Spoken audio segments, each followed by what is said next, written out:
Assalamu alaikum dear students. I am Raja Ghulam Masud Khan, your teacher from GMS Kachama, close to Midyalgun, Kralpura. Dear students, today I am going to deliver my lecture on English class 8. Today my topic is about wrinkles. प्यारे बच्चों, आज का हमारा जो topic है wrinkles के बारे में है. What are wrinkles? Wrinkles क्या होते हैं?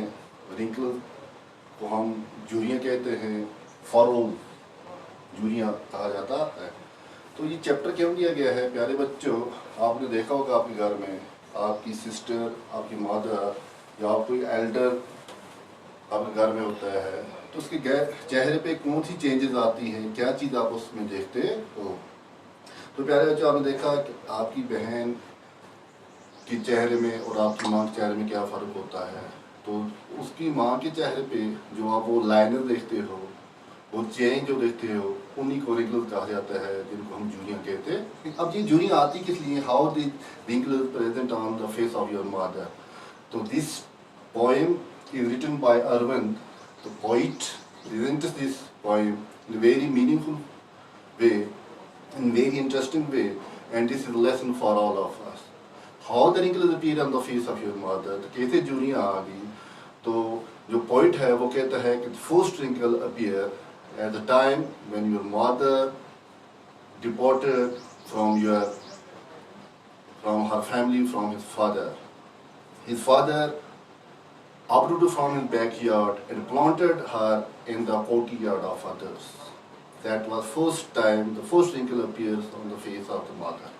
And second wrinkle appear at that time when we or you nourished on his blood, when we are in his womb, जब हम उसकी कोख में पेट में पलते थे, when he give her blood, जब वो हमें अपना खून देती थी, at that time this wrinkle appear on his face.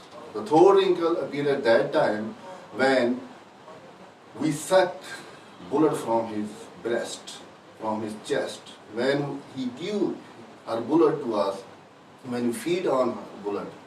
And third wrinkle appears at that time when a lady came and he took us away from her, when we got married. जब हमारी शादी हो जाती है, जब हम भी हमारे घर में कोई बीवी आ जाती है, तो जब हम क्या हो जाते हैं, वो हमें अपने माँ बाप से अलग कर जाती है. तो ये टाइम जो है, ये रिंकल जो माँ के चेहरे पे आते हैं, उस वजह से आते हैं. तो यही शायर ने दिखाया है कि किस तरह माँ जो है वो अपना हर कुछ सेक्रीफाइस करती है. Whatever he has, his beauty, his personality, his cuteness, his loveliness, his fairness on his face, that all sacrifice for us. वो सब कुछ अपने बच्चों के ऊपर निशावर करती है. तो कितना माँ सेक्रीफाइस करती है, कितनी वो अपनी ज़िंदगी की जो भी खुशियाँ होती हैं वो अपने बच्चों के लिए दे देती है. तो ये रिंकल जो आते हैं, शायर ने बहुत अच्छा दिया है कि माँ कितनी सख्तियाँ उठाती है हमारे बचपन से लेके हमारी परवरिश तक, और क्या होता है और हमारा फिर हक क्या बनता है कि अपनी माँ के साथ क्या सलूक करें. तो शायर ने भी ऐसे, ये पोइट ने भी ऐसा कहा है कि माँ, मैं अभी भी आपके चेहरे के नीचे एक वो लड़की देखता हूँ जो शादी से पहले थी, बड़ी खूबसूरत थी, चेहरे पे चमक थी, बहुत ही ब्यूटीफुल थी, क्यूटनेस थी, फेयरनेस हिज क्यूटनेस ब्यूटीफुल, वो आज भी देखता हूँ. तो माँ, एक दिन के लिए आप वो लड़की बन जाओ, मैं आपके लिए वो सब खुशियाँ लाऊंगा जो उस तुम करते थी.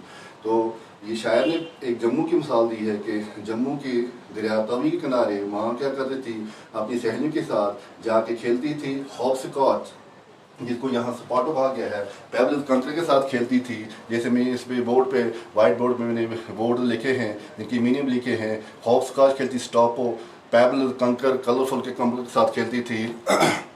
और क्या करती थी, बड़े रंगीन दुपट्टे पहनती थी. और राडा फेस्टिवल्स ये लिखा है, ये डोगरू लोगों का एक त्यौहार होता है जिसमें वो क्या कहते हैं, नवरात्रा जिनको कहा जाता है. वो जम्मू तवी शहर में जाके वो दरिया में नहाते हैं और उसमें वो डुबोते हैं. तो ये सब चीज़ें वो माँ के लिए कहता है कि अब क्यों कहता है कि हमारा हक है कि माँ ने कितनी कुर्बानियाँ दी हैं, माँ की ये ममता की अजीम कुर्बानी की वजह से हम ऐसे पहुँचे. अब हमारा ड्यूटी क्या है? It obligatory upon us, it is our duty to always remain obedient, always become their servant, always become in their serve, to serve our mothers. ये हमारा फर्ज बनता है, क्योंकि इस्लाम ने कहा, क्या कहा है? रसूल की हदीस है, paradise lies beneath the feet of the mother. Paradise لائز beneath the feet of the mother.